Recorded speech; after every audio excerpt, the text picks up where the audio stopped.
Hello buddies, welcome to my YouTube channel. എല്ലാവരും സുഖമായിട്ടിരിക്കുന്നു എന്ന് വിശ്വസിക്കുന്നു. ഇന്ന് എൻ്റെ യൂട്യൂബ് ചാനലിലെ ആദ്യത്തെ വ്ളോഗാണ് കേട്ടോ. പക്ഷേ അത് ഒരു ട്രാവൽ വ്ളോഗ് ആയിരിക്കണമെന്നൊന്നും ഞാൻ സ്വപ്നത്തിൽ പോലും വിചാരിച്ചിട്ടില്ല. പക്ഷെ അതങ്ങനെ ഇങ്ങോട്ട് നടന്നു. ഞങ്ങൾ കുറച്ച് ഫ്രണ്ട്സ് കുറേ കാലമായിട്ട് ഞങ്ങളുടെ ഗെറ്റ് ടുഗദർ പ്ലാൻ ചെയ്യുന്നുണ്ട്. ആക്ച്വലി അത് എറണാകുളം എവിടെയെങ്കിലും ആകാം എന്നുള്ള പ്ലാനിങ് ആയിരുന്നു. പക്ഷെ പറഞ്ഞു വന്ന് അവസാനം ഞങ്ങൾ ഉറപ്പിച്ചത് നമ്മുടെ കേരളത്തിൻ്റെ മിനി ഗോവയായ വർക്കലയാണ്. ആ ഡിസിഷൻ ഒരിക്കലും തെറ്റിയിട്ടില്ല എന്ന് ഈ ട്രിപ്പ് കഴിഞ്ഞപ്പോൾ ഞങ്ങൾ 8 പേരും ഒരേ സ്വരത്തിൽ പറഞ്ഞു കേട്ടോ. അതിൻ്റെ റീസൺ എന്താണെന്നല്ലേ, അതറിയാൻ വേണ്ടിയിട്ടാണ് നിങ്ങളെ ഞാൻ എൻ്റെ വ്ളോഗിലേക്ക് വെൽക്കം ചെയ്യുന്നത്. അപ്പോൾ once again welcome to my YouTube channel. അങ്ങനെ ഞങ്ങൾ കേരളത്തിൻ്റെ പല സ്ഥലങ്ങളിലുള്ളവരും പോരാത്തതിന് ചെന്നൈയിൽ നിന്ന് 2 ഐറ്റംസിനെയും കൂടെ ഞങ്ങൾ ഇങ്ങോട്ട് ഇറക്കുമതി ചെയ്ത് മൊത്തത്തിൽ 8 പേരാണ് ഞങ്ങൾ ഈ ട്രിപ്പ് പ്ലാൻ ചെയ്തത്. ഞങ്ങൾ ഇവിടെ വരുന്നതിന് ഒരാഴ്ചയ്ക്ക് മുന്നെയാണ് ഞങ്ങൾ ഈ സ്ഥലം കണ്ടുപിടിക്കുന്നത്. ഒരു ഓൺലൈൻ ആപ്പ് വഴിയാണ് ബുക്ക് ചെയ്തത്. ഹലോ വർക്കല എന്നാണ് ഞങ്ങൾ താമസിച്ച വില്ലയുടെ പേര്. ശരിക്കും പറഞ്ഞാൽ നമ്മുടെ ഒരു വീട് പോലൊക്കെ തന്നെയായിരുന്നു കേട്ടോ. വളരെ കാം ആൻഡ് സാറ്റിസ്ഫൈബിൾ അറ്റ്മോസ്ഫിയർ ആണുള്ളത്. അതുകൊണ്ട് തന്നെ നമുക്ക് വേറെ ബഹളങ്ങളോ ഒന്നും ഉണ്ടായിരുന്നില്ല. നമ്മുടെ തിരക്കുകളിൽ നിന്നൊക്കെ ഒന്ന് മാറി ഒരു വീക്കെൻഡ് കാമായിട്ട് എൻജോയ് ചെയ്യണമെന്ന് ആഗ്രഹിക്കുന്നവർക്ക് ഈ ഒരു സ്ഥലം വളരെ യൂസ്ഫുൾ ആണെന്ന് എനിക്ക് തോന്നി. മുകളിലത്തെ നിലയിൽ 2 AC ഡബിൾ റൂംസ് വിത്ത് അറ്റാച്ച്ഡ് വാഷ്റൂംസ് ആണ് കേട്ടോ. പോരാത്തതിന് 2 റൂമിൽ നിന്നും നമുക്കൊരു ചെറിയ ബാൽക്കണി ഉണ്ടാവും വിത്ത് എ ബ്യൂട്ടിഫുൾ വ്യൂ. താഴത്തെ ഫ്ലോറിൽ ഒരു ചെറിയ ഡൈനിങ് ഏരിയയും കിച്ചൺ സ്പേസും ഒരു AC ഡബിൾ ബെഡ്റൂമും ആണത് വിത്ത് അറ്റാച്ച്ഡ് ബാത്റൂം. എന്തുകൊണ്ടും ഫാമിലിക്കും ഫ്രണ്ട്സിനും വളരെ കംഫർട്ടബിൾ ആയിട്ടുള്ള ഒരു സ്റ്റേക്കേഷനാണിത്. അങ്ങനെ ഞങ്ങൾ രാവിലെ ഇവിടെ എത്തിയെങ്കിലും ചെക്ക് ഇൻ ഒരു 10:30 ആയിരുന്നു കേട്ടോ. കുറച്ചു നേരം വെയിറ്റ് ചെയ്ത് പോസ്റ്റ് അടിച്ചെങ്കിലും അതൊക്കെ കഴിഞ്ഞ് ഫുഡൊക്കെ കഴിച്ച് ഞങ്ങളൊരു ചെറിയ ഉറക്കമൊക്കെ കഴിഞ്ഞിട്ടാണ് വൈകുന്നേരം ബീച്ചിലേക്ക് ഇറങ്ങിയിട്ട് പ്ലാൻ ചെയ്തത്. ആ ഉറക്കമൊക്കെ കഴിഞ്ഞ് എണീറ്റ് റെഡിയായി എല്ലാവരും ഇവിടെ പോവാൻ നിൽക്കുന്ന നിപ്പാണ് കേട്ടോ. വൈകുന്നേരം ആകുമ്പോൾ വെയിലിൻ്റെ അത്രയും കാഠിന്യം ഉണ്ടാവില്ല, പോരാത്തതിന് സൺസെറ്റും കാണാം എന്നുള്ളതായിരുന്നു ഞങ്ങളുടെ പ്ലാൻ. അതിനുശേഷം കുറച്ച് ഫോട്ടോസൊക്കെ എടുത്ത് ഞങ്ങൾ പതുക്കെ അങ്ങോട്ട് നടക്കാൻ തുടങ്ങി. ആക്ച്വലി ഞങ്ങൾ താമസിക്കുന്ന സ്ഥലത്തുനിന്ന് ഒരു 10 to 15 മിനിറ്റ്സിനുള്ളിൽ ക്ലിഫ് എത്തുമായിരുന്നു. എന്നാൽ പിന്നെ നടന്നേക്കാന്ന് കരുതി ഞങ്ങളിതാ പോണതാണ് നിങ്ങൾ കാണുന്നത്.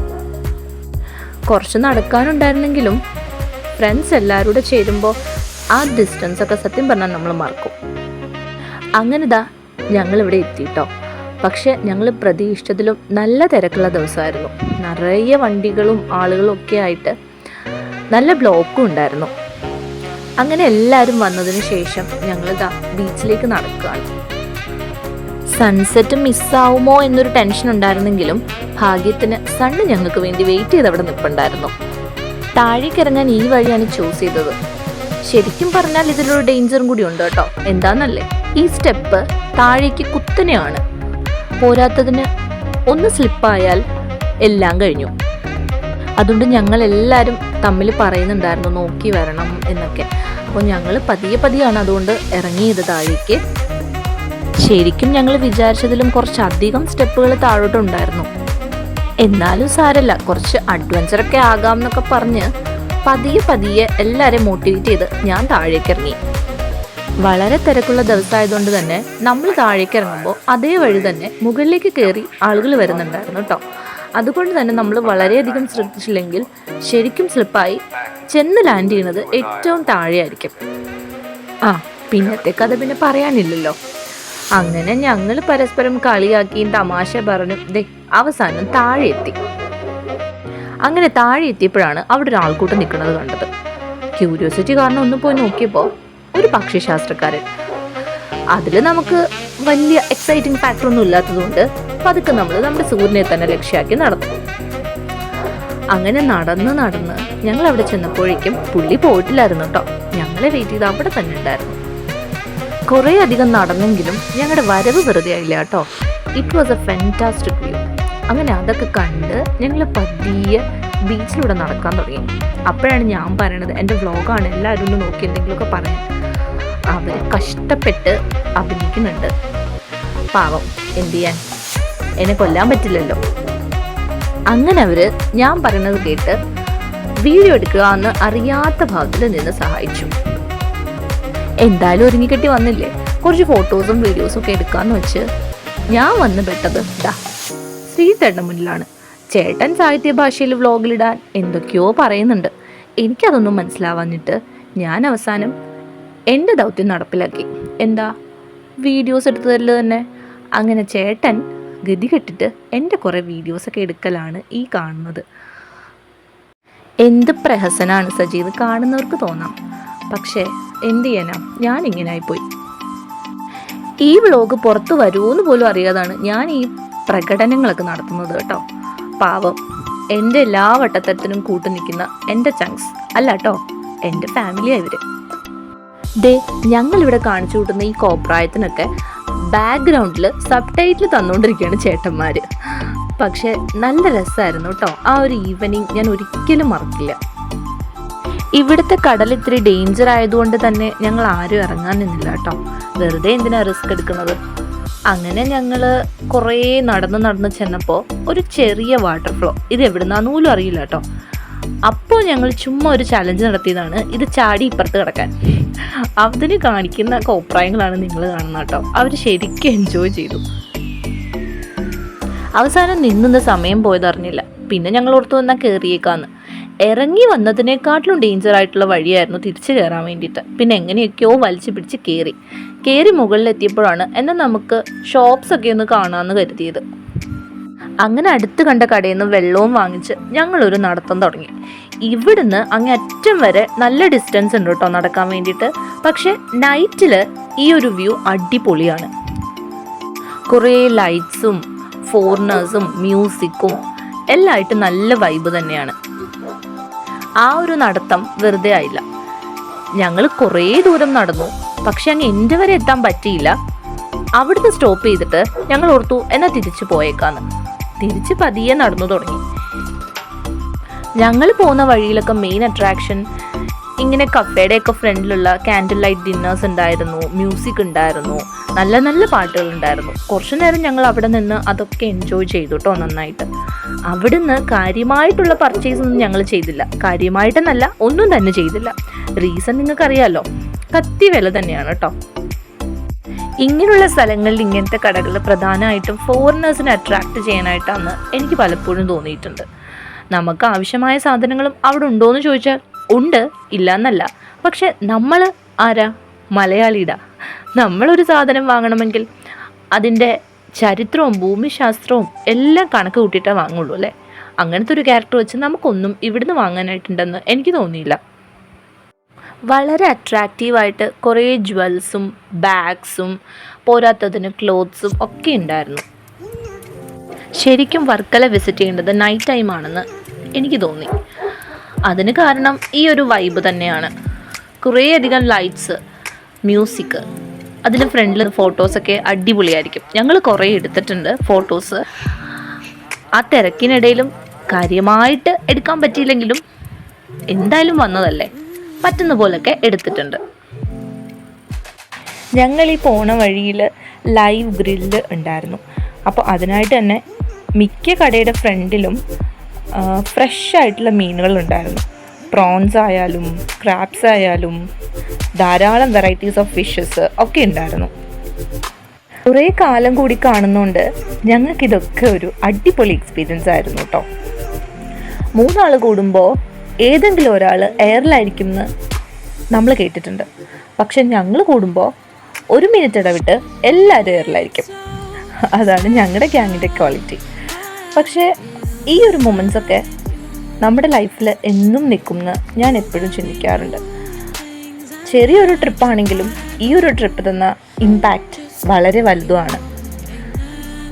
നമ്മളെ കൊണ്ട് പറ്റുവാണെങ്കിൽ തീർച്ചയായിട്ടും ഇങ്ങനെയുള്ള ട്രിപ്പ്, ചെറിയ ചെറിയ വെക്കേഷൻസ്, ബഡ്ജറ്റ് ഫ്രണ്ട്ലി ആയിട്ടുള്ള സ്റ്റേക്കേഷൻസ്, ഇതൊക്കെ നമ്മൾ ചെയ്യണം. ഫ്രണ്ട്സിൻ്റെ ഇടയിൽ മാത്രമല്ല കേട്ടോ, ഫാമിലിക്കും ഇതൊക്കെ ബാധകമാണ്. ശരിക്കും ഇവിടെ ഫാമിലി ആയിട്ട് വരണം എന്നും ഇവിടുന്ന് പോകുമ്പോൾ ഞാൻ ചിന്തിച്ചിട്ടുണ്ട്. ഇതൊക്കെ ഒരു എക്സ്പീരിയൻസ് അല്ലേ. ഈ ട്രിപ്പ് സാധ്യമായതുപോലെ എന്തെങ്കിലും ഒരു ദിവസം അത് നടക്കുമായിരിക്കും അല്ലേ. നോക്കാന്നേ. ചില കാരണങ്ങൾ കൊണ്ട് ഞങ്ങളുടെ കൂടെയുള്ള കുറച്ച് പേർക്ക് ഈ ട്രിപ്പിന് വരാൻ പറ്റിയിരുന്നില്ല. അത് ശരിക്കും ഒരു മിസ്സിങ് അല്ലെങ്കിൽ നഷ്ടമായിട്ട് ഞങ്ങൾക്ക് തോന്നുന്നുണ്ടായിരുന്നു. സാരമില്ല, ചില കാര്യങ്ങൾ അങ്ങനെയാണല്ലോ. ഇനി പ്ലാൻ ചെയ്യുന്ന ട്രിപ്പുകളിൽ അവരുണ്ടാവുമെന്ന് നമുക്ക് പ്രതീക്ഷിക്കാം, അല്ലേ? ഈ നടത്തം ഇപ്പോഴെങ്ങും തീരത്തില്ലേ ഭഗവാനെ നായി പിന്നെ ഞങ്ങളുടെ മനസ്സിൽ. കുറേയൊക്കെ എൻജോയ് ചെയ്തെങ്കിലും സ്റ്റെപ്പ് കയറി ഇറങ്ങലും ഈ നടത്തമൊക്കെ കൂടെ ആയപ്പോൾ കാല് നല്ല പണിയായി. അവസാനം രണ്ടും കൽപ്പിച്ച് ഞങ്ങൾ എന്തൊക്കെയോ ചർച്ച ചെയ്ത് ഇങ്ങനെ അങ്ങോട്ട് നടന്നു. നേരത്തെ ഞാൻ പറഞ്ഞില്ലേ ക്യാൻഡിൽ ലൈറ്റ് ഡിന്നർ, ഈ കാണുന്നതാണ്. ലൈറ്റ് കത്തുന്ന തൊപ്പിയും വെച്ചിട്ട് കുറേ കുട്ടികളും പാരൻസും ഒക്കെ താഴെ ഉണ്ടായിരുന്നു. പക്ഷെ അതിൻ്റെ ഒരു ഭംഗി നമുക്ക് ഇവിടെ നിന്ന് താഴ്ത്ത് നോക്കുമ്പോഴായിരുന്നു നന്നായിട്ട് കിട്ടുന്നത്. പിന്നെയും കുറേ കൂടി ഇങ്ങനെ നടക്കുകയാണ്. ആ ലൈറ്റിൻ്റെ എൻഡ് കാണുന്നില്ലേ, അവിടെയാണ് നമുക്ക് പോകേണ്ടത്. അതുവഴിയാണ് നമ്മൾ വന്ന എക്സിറ്റ്. വീണ്ടും നടപ്പാരംഭിച്ചു. ശരിക്കും ഇവിടെ വന്നാൽ നമുക്ക് സമയം പോകുന്നത് അറിയില്ല. ഞങ്ങൾ വന്നിട്ട് ഏകദേശം ഒരു 4-5 മണിക്കൂറായെങ്കിലും ഞങ്ങൾക്ക് ആ ഒരു ഫീലേ ഉണ്ടായിരുന്നില്ല. സമയം നോക്കുമ്പോഴാണ് ഏകദേശം ഒരു 7-7:30-8 മണി ആകാറായിട്ടുണ്ടെന്നുള്ളത് അറിയുന്നത്. പിന്നെന്തായാലും നൈറ്റാണല്ലോ, വൈബ്.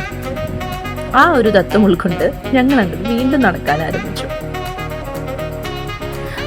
നടന്നങ്ങനെ മുന്നോട്ട് പോകുമ്പോഴാണ് ഒരു പാട്ട് കേൾക്കുന്നത്.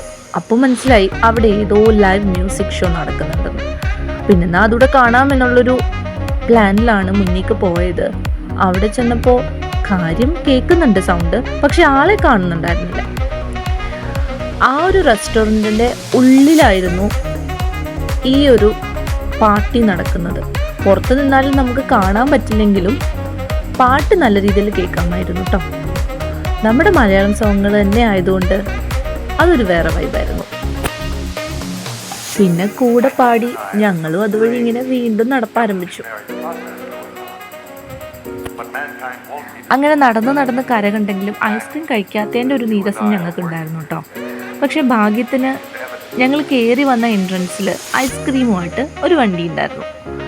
അവിടുത്തെ ഐസ്ക്രീം ആക്ച്വലി റീസണബിളായിട്ട് ഞങ്ങൾക്ക് തോന്നി കേട്ടോ.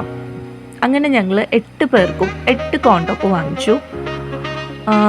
ഞങ്ങളെല്ലാവരും ബട്ടർ സ്കോച്ചാണ് ചൂസ് ചെയ്തത്. പക്ഷേ ഒരാൾ മാത്രം ചോക്ലേറ്റ് എടുത്തു. പിന്നെ ഒരു വാനില ഉണ്ടായിരുന്നു, ബാക്കിയെല്ലാം ബട്ടർ സ്കോച്ച്. അങ്ങനെ ഞങ്ങൾ മാറി എല്ലാം ടേസ്റ്റൊക്കെ ചെയ്ത് നോക്കി കേട്ടോ. എന്നിട്ട് അവിടെ ഒരു നിന്നത് കഴിച്ചിട്ട് എനർജി സംഭരിച്ച് ഒക്കെ നടക്കാനായി.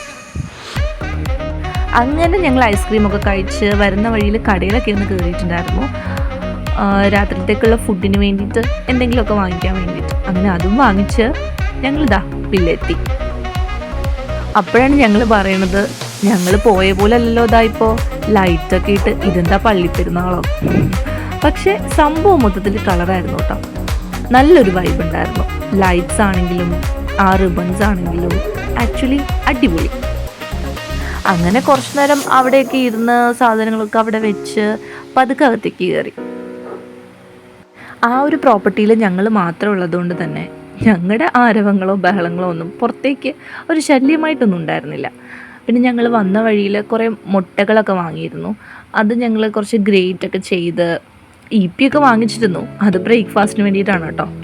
അതിലൊരു ട്വിസ്റ്റ് ഉണ്ട്, അത് പറയാം. മലയാളം സ്റ്റൈലിൽ ബുധൻസി ചേച്ചിയും ചെന്നൈ സ്റ്റൈലിൽ ആകാശേട്ടനും മത്സരിച്ച് കുക്കിംഗ് ആയിരുന്നു കേട്ടോ. പക്ഷേ രണ്ടും അടിപൊളിയായിരുന്നു. ഞങ്ങൾ ശരിക്കും എൻജോയ് ചെയ്തു. അങ്ങനെ പാട്ടും കൂത്തും കഥകളും ഒക്കെ ആയിട്ട് ലേറ്റായിട്ടാണ് കിടന്നതെങ്കിലും അതിരാവിലെ തന്നെ ഞങ്ങൾ എണീറ്റ് റെഡിയായി നിൽക്കണം നിപ്പാണിത്. കാരണം എന്താണെന്നല്ലേ, ഇത്ര നേരത്തെ വെക്കേറ്റ് ചെയ്ത് അവർക്ക് ലാഭം ഉണ്ടാക്കി കൊടുക്കാൻ പ്രാന്തൊന്നും ഉണ്ടായിട്ടില്ല കേട്ടോ. ഞങ്ങൾക്ക് വേറൊരു പ്ലാനോട് ഉണ്ടായിരുന്നു. അതെ, സാമ്പ്രാണിക്കൊടി. കൊല്ലം വരെ വന്നേല്ലേ, എന്നാ പിന്നെ സാമ്പ്രാണിക്കൊടി കൂടി കണ്ടിട്ട് പോവാലോ. അങ്ങനെ നമ്മുടെ ഹലോ വർക്കലയോട് ടാറ്റാ ബൈ ബൈ ഒക്കെ പറഞ്ഞ് ഞങ്ങൾ ഓടിപ്പിടിച്ച് വർക്കല റെയിൽവേ സ്റ്റേഷനിലെത്തി. ഇവിടുന്ന് ഞങ്ങൾക്ക് കൊല്ലത്തേക്ക് ട്രെയിനായിരുന്നുള്ളത്. അവിടെ ചെന്നതിന് ശേഷം ബസ്സിന് സാമ്പ്രാണിക്കൊടി പോകാം എന്നുള്ള പ്ലാനായിരുന്നു. ആക്ച്വലി ആ ഒരു ട്രാവലൊക്കെ അടിപൊളിയായിരുന്നു. ഞങ്ങളുടെ കൂടെ ഉള്ളവർക്ക് ഈവനിങ് ഒരു 3:30 ട്രെയിൻ ഉണ്ടായിരുന്നു. അതായത് ചെന്നൈയിലോട്ടുള്ളവർക്ക്. പിന്നെ ഉള്ള 2 പേര് കാസർഗോഡും കോഴിക്കോടും ആയിരുന്നു. അവർക്കും ഒരു ആഫ്റ്റർനൂൺ ടൈമിൽ ട്രെയിൻ ഉണ്ടായിരുന്നു. ആ ഒരു ടൈം അനുസരിച്ച് തിരിച്ച് വരണം എന്നുള്ള പ്ലാനൊക്കെ ഉണ്ടായിരുന്നു. പക്ഷേ പ്ലോട്ട് ട്വിസ്റ്റാണ് അവിടെ നടന്നത്. അങ്ങനെ ഞങ്ങളുടെ ട്രിപ്പിൻ്റെ ഡേറ്റ് ഒഫീഷ്യലി സ്റ്റാർട്ടായിട്ടുണ്ട്. ഞങ്ങൾക്ക് വേണ്ടി ആരോ എടുത്തു വെച്ചതുപോലെ കറക്റ്റ് 2 സീറ്റ് അവിടെ ഫ്രീ ഉണ്ടായിരുന്നു. പിന്നെ അതിലൊക്കെ ഇരുന്ന് വർക്കല ശിവഗിരിയുടെ ടാറ്റയൊക്കെ പറഞ്ഞ് കുറച്ച് വീഡിയോസും ഫോട്ടോസൊക്കെ എടുത്ത് നേരെ കൊല്ലത്തേക്ക്. ഉർവശി ശാപ ഉപകാരം എന്നൊക്കെ പറയുന്ന പോലെ കറക്റ്റായിട്ട് വർക്കലിലെത്തേണ്ട ഈ ട്രെയിൻ ഞങ്ങളെണ്ണം ലേറ്റായിട്ടെത്തി. ഞങ്ങൾ കാരണം എന്നല്ല, ഞങ്ങൾക്ക് വേണ്ടി ലേറ്റായിട്ടെത്തി. അതുകൊണ്ടാണല്ലോ ഞങ്ങൾക്ക് ഈ ട്രെയിൻ കിട്ടിയത്. അങ്ങനെ ഞങ്ങൾ കൃത്യ ടൈമിൽ ഒരു 8:30 ഒരു 8:45 ഒക്കെ ആകാറായപ്പോൾ കൊല്ലത്തെത്തിയിരുന്നു. ഇനി നമ്മുടെ അടുത്ത ടാർഗറ്റ് ഫുഡ് തന്നെ. ഫുഡാണല്ലോ മുഖ്യം. ഇനി ഫുഡ് കഴിച്ചിട്ടാവാം അടുത്ത ബസ് അന്വേഷണം എന്നായി. അങ്ങനെ ഞങ്ങൾ എക്സിറ്റ് നോക്കി നടക്കുകയാണ് കേട്ടോ. പക്ഷെ ഞങ്ങളുടെ പ്ലാനൊക്കെ തെറ്റിച്ചുകൊണ്ട് ഒട്ടുമിക്ക റെസ്റ്റോറൻറ്റിലൊക്കെ നല്ല തിരക്കായിരുന്നു കേട്ടോ. അതുകൊണ്ട് ഞങ്ങൾ പ്ലാൻ മാറ്റിയിട്ട് കൊല്ലം ബസ് സ്റ്റാൻഡിൻ്റെ സൈഡിലെത്തിയിട്ട് അവിടുത്തെ ഏതെങ്കിലും കടയിൽ നിന്ന് കഴിക്കാനായി. അങ്ങനെ കൊല്ലം ബസ് സ്റ്റാൻഡിലേക്ക് പോകുന്ന ആ ഒരു സീനാണ് ഇപ്പം നിങ്ങൾ കാണുന്നത്. കൊല്ലം എത്തിയിട്ട് അടുത്ത് കണ്ട റെസ്റ്റോറൻറ്റ് തന്നെ ചാടി കയറി ഞങ്ങളിതാ ബ്രേക്ക്ഫാസ്റ്റ് കഴിക്കാൻ ആരംഭിച്ചു. ഞാൻ അപ്പവും ബാക്കി എല്ലാവരും പൊറോട്ടയാണ് ഓർഡർ ചെയ്തത് കേട്ടോ. ഓക്കെ ഫുഡായിരുന്നു. വിശപ്പിന് ഒരാശ്വാസം. ഓക്കെ, അങ്ങനെ ഞങ്ങളുടെ ട്രാവൽ കണ്ടിന്യൂ ചെയ്യുന്നു. അങ്ങനെ ഞങ്ങൾ കൊല്ലം ജംഗ്ഷനിൽ നിന്ന് ഞങ്ങൾ ബസ്സിന് കൊല്ലം ബസ് സ്റ്റാൻഡ് എത്തി. എന്നിട്ട് അവിടുന്ന് പ്രൈവറ്റ് ബസ്സിന് പ്രാക്കുളം പോണ ബസ്സാണ് കേട്ടോ. പ്രാക്കുളത്തേക്കുള്ള ബസ്സിൽ കയറിയിട്ട് സാമ്പ്രാണിക്കൊടിക്ക് 8 ടിക്കറ്റ് എടുത്തു. ആക്ച്വലി ആ ഒരു ട്രാവൽ ഒരു 20 to 25 മിനിറ്റ്സ് ഒക്കെ ഉണ്ടായിരുന്നു. ഞങ്ങളിതാ ഇപ്പം എത്തുമെന്ന് വിചാരിച്ചാണ് കയറിയത്. പക്ഷേ ഒരു 25 മിനിറ്റ്സ് ഉണ്ടായിരുന്നു. അങ്ങനെ ആ ഒരു ട്രാവലിന് ശേഷം ഞങ്ങൾ ഡെസ്റ്റിനേഷൻ എത്തി. ഞങ്ങൾ ബസ് ഇറങ്ങിയിട്ട് ഒരു 10 മിനിറ്റ്സ് കൂടി നടക്കാനുണ്ടായിരുന്നു കേട്ടോ. നല്ല ചൂടുള്ളത് കൊണ്ട് കുറച്ച് ബുദ്ധിമുട്ടായിട്ട് തോന്നി. കാരണം ആ ഒരു മോർണിംഗ് ടൈം ആയിരുന്നല്ലോ. കുട ഉണ്ടായിരുന്നെങ്കിലും ചൂട് അസഹനീയം തന്നെയായിരുന്നു. അങ്ങനെ നടന്ന് നമ്മൾ നമ്മുടെ ഡെസ്റ്റിനേഷൻ എത്തിക്കഴിഞ്ഞു. ഇവിടെ സൈഡിൽ തൊപ്പിയും ചെരുപ്പുകളും ഒക്കെ വിൽക്കുന്ന ആൻറ്റിമാരുണ്ട് കേട്ടോ. ഞങ്ങളുടെ വരവ് കണ്ട് അവർ പറയായിരുന്നു, മക്കളെ തൊപ്പിയൊക്കെ വാങ്ങിച്ചിട്ട് പോകും, അല്ലെങ്കിൽ വെളുത്ത് വന്ന നിങ്ങളുടെ ഫേസ് തിരിച്ചു വരുമ്പോൾ കറുത്ത് വരും എന്നൊക്കെ. എന്താ അല്ലേ, എന്തോ ഒരു ഉൾവിളി കാരണം ഞാൻ തൊപ്പിയൊക്കെ കരുതിയാണ് വന്നത്. ഇവിടെ പോകും എന്നുള്ളൊരു കൺഫർമേഷനൊന്നും നമുക്കുണ്ടായിരുന്നില്ല. പക്ഷെ എന്നാലും കയ്യിൽ കരുതിയത് ലാഭമായി. അങ്ങനെ ടിക്കറ്റ് എടുക്കുന്ന കൗണ്ടറാണിത്. പെർ പേഴ്സൺ 150 ആണ് കേട്ടോ. ഇവിടുന്ന് ബോട്ടിന് നമ്മളെ ഐലൻഡിലെത്തിക്കും. അവിടുന്ന് തിരിച്ചും കൂടിയുള്ള ഫെയറാണിത്. Per person 150. നമുക്ക് ഡ്രസ്സ് ചേഞ്ച് ചെയ്യാനുള്ള റൂംസും അതുപോലെ ടോയ്ലറ്റ് ഫെസിലിറ്റി ഒക്കെ ഇവിടെ അവൈലബിൾ ആണ്. 10 റുപ്പീസാണ് ഈച്ച് അതിന് ചാർജ് ചെയ്യുന്നത് കേട്ടോ. അങ്ങനെ തൊപ്പി ഇല്ലാതെ കാര്യം നടക്കില്ല എന്ന് മനസ്സിലായപ്പോൾ ഞങ്ങളെല്ലാവരും എന്നാൽ തൊപ്പി വാങ്ങിക്കാം എന്നുള്ളൊരു തീരുമാനത്തിലെത്തി. ആ ചേച്ചിയുടെ അടുത്ത് തന്നെ വന്നു. അങ്ങനെ ചേച്ചിമാർ തൊപ്പി സെലക്ട് ചെയ്യുകയാണ്. ആ ഒരു ഗ്യാപ്പിൽ ചേട്ടന്മാർ പോയി ഡ്രസ്സൊക്കെ മാറി ഷോർട്സൊക്കെ ഇട്ട് സെറ്റായിട്ട് വന്നിട്ടുണ്ട്. ഇനി നമ്മുടെ ലഗേജ് അവിടെ സൂക്ഷിക്കണമായിരുന്നു. നമ്മുടെ ബാഗ്സും കാര്യങ്ങളും ഒക്കെ നമ്മൾ ടിക്കറ്റ് എടുക്കുന്ന കൗണ്ടറിൽ തന്നെ ഏൽപ്പിച്ചിട്ടാണ് പോകുന്നത്. ബോട്ട് അവിടെ വെയിറ്റിംഗ് ആയിരുന്നു നമുക്ക് വേണ്ടിയിട്ട്. ഞങ്ങൾ വന്നപ്പോൾ അധികം തിരക്കില്ലാത്തത് കൊണ്ട് ഇവിടുന്ന് അങ്ങോട്ട് പോകാൻ വേണ്ടിയിട്ട് വലിയ റഷ് ഉള്ളതായിട്ട് തോന്നിയില്ല. അങ്ങനെ ഞങ്ങൾ ബോട്ടിൽ കയറാൻ വേണ്ടിയിട്ട് ഇങ്ങനെ വെയിറ്റ് ചെയ്ത് നിൽക്കുകയാണ്. അപ്പോഴാണ് സായിച്ചേട്ടൻ വന്ന് പറയുന്നത്, എൻ്റെ ഒരു ഫോട്ടോ എടുത്തു തരാം. എന്നാൽ പിന്നെ അങ്ങനെ എടുത്തു കൊടുത്തേക്കാം. അങ്ങനെ ചേട്ടൻ്റെ ഫോട്ടോയൊക്കെ എടുത്ത് ഞങ്ങൾ കയറി. ശരിക്കും പറഞ്ഞാൽ വെള്ളം പേടിയുള്ള 2 പേരുണ്ടായിരുന്നു കേട്ടോ. അവർക്ക് ഇല്ലാത്ത ധൈര്യമൊക്കെ കൊടുത്ത് ഞാനിരിക്കുന്ന ഇരിപ്പ് നോക്കിക്കേ. അപ്പോൾ അവർ ചോദിച്ചു, നിനക്ക് നീന്താൻ അറിയാമോ? എവിടുന്ന്? എനിക്ക് നീന്താൻ അറിയില്ല, പക്ഷെ നമ്മൾ ഫുൾ കോൺഫിഡൻസിൽ അങ്ങോട്ട് ഇരിക്കുക, അത്ര തന്നെ. അങ്ങനെ ഞങ്ങൾ നന്നായിട്ട് ഈ ട്രിപ്പ് എൻജോയ് ചെയ്തു കേട്ടോ. ഈ ഒരു ബോട്ട് റൈഡ് അടിപൊളിയായിരുന്നു. അങ്ങനെ വീഡിയോസും ഫോട്ടോസൊക്കെ എടുത്ത് ഞങ്ങൾ ഏകദേശം എത്താറായിട്ടുണ്ടായിരുന്നു. ഇവിടേക്ക് പോകുന്നവർക്ക് ഒരു അഡ്വൈസ് ഉണ്ട്. തീർച്ചയായിട്ടും നിങ്ങൾ ക്യാപ്പും അതുപോലെ ഒരു സൺഗ്ലാസും കരുതിയിരിക്കണം. പിന്നെ വെള്ളം അവിടെ ഉണ്ട്, പക്ഷെ എന്നാലും വെള്ളം കരുതുന്നത് നന്നായിരിക്കും. ഈ ഒരു ടൈമൊക്കെ ആണെങ്കിൽ നല്ല വെയിലുണ്ടാവും. അങ്ങനെ ഞങ്ങൾ അവിടെ ചെന്നിട്ട് കുറച്ച് ഫോട്ടോസൊക്കെ എടുത്തു കേട്ടോ. മരത്തിലൊക്കെ വലിഞ്ഞു കയറി, പിന്നെ വെള്ളത്തിൽ ഞങ്ങൾ നന്നായി എൻജോയ് ചെയ്തു. അപ്പോഴാണ് ഒരു ചേട്ടൻ വന്നിട്ട് പറയണത്, പെർ പേഴ്സൺ 100 വെച്ചിട്ട് നിങ്ങൾക്കൊരു ഹാഫ് ആൻ അവർ അടുത്തുള്ള 3 ഐലൻഡിലേക്ക് ജസ്റ്റ് ഒന്ന് റൈഡ് ചെയ്യാമെന്ന്. അങ്ങനെ ഞങ്ങളെയും കൊണ്ട് ആ ചേട്ടൻ പോണതാണ് കേട്ടോ ഈ കാണുന്നത്.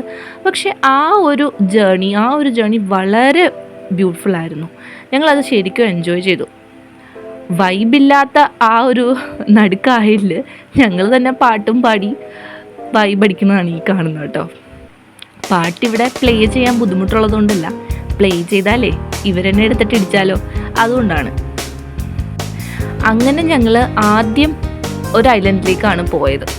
ഇവർ രണ്ടുപേരാണ് ഞാൻ പറഞ്ഞ ചെന്നൈ ടീംസ്. അവർ നന്നായിട്ട് എൻജോയ് ചെയ്യുന്നുണ്ടായിരുന്നു കേട്ടോ. അതാണ് നമ്മുടെ ഹാപ്പിനെസ്. അങ്ങനെ പാട്ടും പാടി ഡാൻസും കളിച്ച് ഞങ്ങളിത് ഐലൻഡിലേക്കാണ് പോകുന്നത്. കാസ്കാഡ് ഐലൻഡ് എന്നാണ് ആ ഐലൻഡിൻ്റെ പേര്. വളരെ ബ്യൂട്ടിഫുൾ ആയിട്ടുള്ള വഴിയാണ് ഞങ്ങൾ പോയത്. കണ്ടൽ കാടുകളും അതിന് നടുക്കുള്ള ചെറിയൊരു പാസേജും പിന്നെ 2 സൈഡിലെ ചെളി, അങ്ങനെയുള്ള ആ ഒരു വഴി, ആ ഒരു എക്സ്പീരിയൻസ് നമ്മൾ ശരിക്കും അനുഭവിക്കേണ്ടത് തന്നെയാണ്. പിന്നെ പ്രത്യേകിച്ച് ഔട്ട് ഓഫ് കേരള ആയിട്ടുള്ള ഇവർക്ക് അത് ഒരിക്കലും മറക്കാനാവാത്ത ഒരു എക്സ്പീരിയൻസ് ആയിരുന്നു. ശരിക്കും പറഞ്ഞാൽ അവർക്ക് വർക്കലയെക്കാട്ടിലും ഇഷ്ടപ്പെട്ടത് സാമ്പ്രാണിക്കൊടിയാണത്രേ. അവർ ഹാപ്പിയാണെന്ന് അറിഞ്ഞപ്പോഴാണ് ഞങ്ങൾ അൾട്ടിമേറ്റ്ലി ഹാപ്പി ആയത്. കാരണം ഈ ഒരു ചെറിയ റിയൂണിയന് വേണ്ടിയിട്ട് ചെന്നൈയിൽ നിന്ന് നമ്മുടെ നാട്ടിലേക്ക് വരാൻ അവർ കാണിച്ച എഫേർട്ട് അത്ര ചെറുതൊന്നുമല്ല. എന്താണ് ഇവർക്ക് പകരം കൊടുക്കണമെന്ന് ഞങ്ങളിങ്ങനെ ആലോചിച്ചിരുന്നപ്പോഴാണ് അവർക്ക് തന്നെ അവരുടെ 2 ആഗ്രഹങ്ങൾ പറഞ്ഞത്. ഒന്ന് നമ്മുടെ നാട്ടിലെ ചെത്തുകളും പിന്നൊന്ന് കപ്പയായിരുന്നു. കപ്പയ്ക്ക് അവിടെ പരിഹാരമുണ്ട്. കാരണം ചേച്ചിമാർ അവിടെ ചൂടോടെ നല്ല നാടൻ കപ്പയും പിന്നെ നമ്മുടെ സ്പെഷ്യൽ കല്ലുമ്മക്കായും തരുന്നുണ്ടായിരുന്നു. അത് പെർ പ്ലേറ്റിന് 150 ആണ്. എന്നാൽ പിന്നെ തിരിച്ചു പോകുന്ന പോക്കിൽ അതെന്തായാലും ട്രൈ ചെയ്യണമെന്നായി. പിന്നെ കള്ളം, അതിനൊരു പരിഹാരം നമ്മുടെ വള്ളക്കാരൻ ചേട്ടൻ പറഞ്ഞു തന്നു. നമ്മൾ ഈ പോകുന്ന ഐലൻഡിൽ തന്നെ നമുക്കതെല്ലാം കിട്ടും അത്ര. അങ്ങനെ കാസ്കാഡ് ഐലൻഡ് ലക്ഷ്യമാക്കിയായി ഞങ്ങളുടെ യാത്ര. ഇതൊക്കെ ആക്ച്വലി അവിടെ ചെന്നിറങ്ങിയപ്പോൾ ഉള്ള ദൃശ്യങ്ങളാണ് കേട്ടോ. ഇതാണ് കാസ്കാഡ് ഐലൻഡ്. ഈ ഒരു സ്ഥലം വളരെ സ്പെഷ്യലാണ്. കാരണം ഒത്തിരി ബ്യൂട്ടിഫുൾ ആയിട്ടുള്ള ഫ്രെയിംസ്, അതുപോലെ ലൈറ്റ്സ്, ചെറിയ ചെറിയ കേജസ്, ഇതൊക്കെ അവരിവിടെ ആർട്ടിഫിഷ്യലി പണിഞ്ഞു വെച്ചിട്ടുണ്ടായിരുന്നു. ഇതൊക്കെ നമുക്ക് നല്ല ഫോട്ടോ ഫ്രെയിംസാണ്. പിന്നെ ഞാനിപ്പോൾ പൊയ്ക്കൊണ്ടിരിക്കുന്ന ഈ പാസേജ് അത് വേറെ തന്നെ എക്സ്പീരിയൻസ് ആയിരുന്നു കേട്ടോ. ഈ ഒരു ചെറിയ പാസേജ് അവർ ചെറിയ ചെറിയ കല്ലുകൾ വെച്ചിട്ടാണ് പണിഞ്ഞിട്ടിരുന്നത്. ഇതിന് 2 സൈഡിലും ചെറിയ മുളകൾ കൊണ്ടിട്ടുള്ള സീറ്റിംഗ് ബെഞ്ചുകൾ ഉണ്ടായിരുന്നു. പക്ഷെ നമ്മൾ പോകുന്ന വഴിയിൽ നല്ല താഴെ സ്ലോപ്പ് ചെയ്ത് കുറച്ച് ബ്രാഞ്ചസ് ഉണ്ടായിരുന്നു കേട്ടോ. അപ്പോൾ ശ്രദ്ധിച്ച് ഇങ്ങനെ നടക്കാൻ തന്നെ നല്ല രസമായിരുന്നു. അങ്ങനെ ആ പോണ വഴിയിലൊക്കെയും ഞങ്ങൾ പറ്റുന്ന പോലെയൊക്കെ ഫോട്ടോസും വീഡിയോസും ഞങ്ങളുടെ മൊമെൻറ്റ്സും മെമ്മറീസൊക്കെ കളക്ട് ചെയ്തിട്ടുണ്ടായിരുന്നു. പിന്നെ ഞങ്ങൾ തിരിച്ചു പോണ വഴി കുറച്ച് ഡിസ്പോസിബിൾ ഗ്ലാസ്സസൊക്കെ വാങ്ങിച്ചിട്ട് അവരുടെ ആഗ്രഹം ഇത് സാധിച്ചു കൊടുത്തു. അതാണ് നിങ്ങൾ കാണുന്നത്. ആക്ച്വലി ഞാനും ഇത് ഫസ്റ്റ് ടൈമാണ് ട്രൈ ചെയ്യുന്നത്. കുഴപ്പമില്ലായിരുന്നു. ഞാൻ ആദ്യത്തെ 2 സിപ്പ് കഴിച്ചിട്ട് അവിടെ വെച്ചു. ബാക്കി മധുരമില്ലാത്ത സാധനങ്ങളൊന്നും നമുക്ക് പിടിക്കില്ലല്ലോ. അങ്ങനെ അത് എൻജോയ് ചെയ്യുന്നത് കണ്ടപ്പോൾ നമ്മുടെ മനസ്സ് നിറഞ്ഞു. അങ്ങനെ വീണ്ടും അടുത്ത ഐലൻഡ് ലക്ഷ്യമാക്കിയായി ഞങ്ങളുടെ യാത്ര. പിന്നെയും ഫോൺ എടുത്ത് വെച്ചുകൊണ്ട് എന്തൊക്കെയോ കോപ്രായം ഞാൻ കാണിക്കുന്നുണ്ട് കേട്ടോ. എന്തോ. പിന്നെ ആ ഐലൻഡിൽ നിന്ന് തിരിച്ചു വന്നപ്പോൾ അവിടെ ഒരു താങ്ക് യു ബോർഡ് കണ്ടു. അപ്പോഴാണ് ശ്രീചേട്ടൻ പറയണത്, എന്തായാലും വ്ലോഗ് എടുക്കല്ലേ, അതിൻ്റെ എൻഡിൽ ഇതൂടെ ആഡ് ചെയ്തോളാൻ. എന്തായാലും എൻഡിൽ ആഡ് ചെയ്യാൻ തോന്നിയില്ല, അതുകൊണ്ടാണ് ഇവിടെ ഇട്ടത് കേട്ടോ. പിന്നെ നമ്മുടെ സ്ഥിരം പ്രഹസനം, കുറേ സിംഗിൾ ഫോട്ടോസും വീഡിയോസും ഒക്കെ അങ്ങോട്ട് കാച്ചി. അൺഎക്സ്പെക്റ്റഡ് ആണെന്ന് പറയാൻ പറഞ്ഞു. ചൂട് അത്യാവശ്യം നല്ല രീതിയിലുണ്ടായിരുന്നെങ്കിലും രണ്ട് സൈഡിൽ നിന്നും നല്ല ഇളം കാറ്റ് വീശുന്നതുകൊണ്ട് അതിൻ്റെ കാഠിന്യം അത്രയ്ക്ക് അറിഞ്ഞില്ല കേട്ടോ. പിന്നെ നമ്മുടെ വൈബിങ് ആയി, പാട്ടും ഡാൻസും ഒക്കെ ആയിട്ട് തിരിച്ചു പോകാൻ തുടങ്ങി. ഏകദേശം ഒരു 1 മണിയോടടുത്തപ്പോൾ നമ്മൾ അവിടെ നിന്ന് ഇറങ്ങി. കാരണം നമ്മുടെ ട്രെയിൻ, ചേട്ടന്മാരുടെ ട്രെയിൻ ഒരു 3:15 ആയിരുന്നു. അത് പിടിക്കണമെങ്കിൽ ഇപ്പം ഇറങ്ങിയാലേ ശരിയാവുള്ളൂ. അവിടുന്ന് ശരിക്കും പോരാനേ തോന്നുന്നുണ്ടായിരുന്നില്ല. അതുപോലെ നല്ലൊരു ട്രിപ്പായിരുന്നു കേട്ടോ. പിന്നെയും തിരിച്ചെത്തി. നമ്മൾ കുറേ നേരം വെള്ളത്തിലിരുന്നു. ഐലൻഡിൽ ചെന്നിട്ട് എടുത്ത കുറച്ചുകൂടെ വീഡിയോസാണ് ഇവിടെ ഞാൻ ഇപ്പോൾ ഇട്ടിരിക്കുന്നത്. ഇതൊക്കെ ഒരു മെമ്മറീസ് അല്ലേ. അങ്ങനെ തിരിച്ചെത്തി നമ്മൾ കപ്പയൊക്കെ കഴിച്ചിരുന്നു. നല്ല ഒരു ഫുഡായിരുന്നു കേട്ടോ. പിന്നെ അവിടുന്ന് കുറച്ചു നേരം കൂടി വെള്ളത്തിൽ അങ്ങോട്ടും ഇങ്ങോട്ടും ഒക്കെ വെള്ളം വാരി എറിഞ്ഞ് മാക്സിമം നനച്ചെല്ലാവരും. എന്നിട്ട് അടുത്ത ബോട്ടിൽ തിരിച്ച് ഞങ്ങൾ ഡ്രസ്സൊക്കെ ചേഞ്ച് ചെയ്ത് പിന്നെ ബസ്സിൽ കയറി. നമ്മളെയും കാത്ത് അവിടെ ബസ് ഉണ്ടായിരുന്നു. ആക്ച്വലി അവിടെ ബസ് ഉണ്ടാവും. തിരിച്ചും നമുക്ക് അവിടുന്ന് കൊല്ലത്തേക്ക് ബസ് സർവീസ് ഉണ്ട്. അവിടെ നിന്ന് ഇറങ്ങിയതേ ഓട്ടപ്പാച്ചിലായിരുന്നു കേട്ടോ, ട്രെയിൻ മിസ്സാവാതിരിക്കാൻ. പിന്നീടുള്ള വ്ളോഗിംഗ് ഒന്നും കാര്യമായിട്ട് നടന്നില്ല. പക്ഷേ ഒട്ടേറെ നല്ല മൊമെൻറ്റ്സും മെമ്മറീസും ആയിട്ട് ഞങ്ങൾ വീണ്ടും ഞങ്ങളുടെ സ്ഥലങ്ങളിലേക്ക് ചേക്കേറി. ഇനിയും അടുത്ത ഇതുപോലൊരു അടിച്ചുപൊളി ട്രിപ്പിന് വേണ്ടിയിട്ട് കാത്തിരിക്കുന്നു. ഉടനെ ഉണ്ടാവട്ടല്ലേ. ഉണ്ടാവുന്നേ, ഉണ്ടാവാതെ എവിടെ പോവാനാ. Thanks for watching.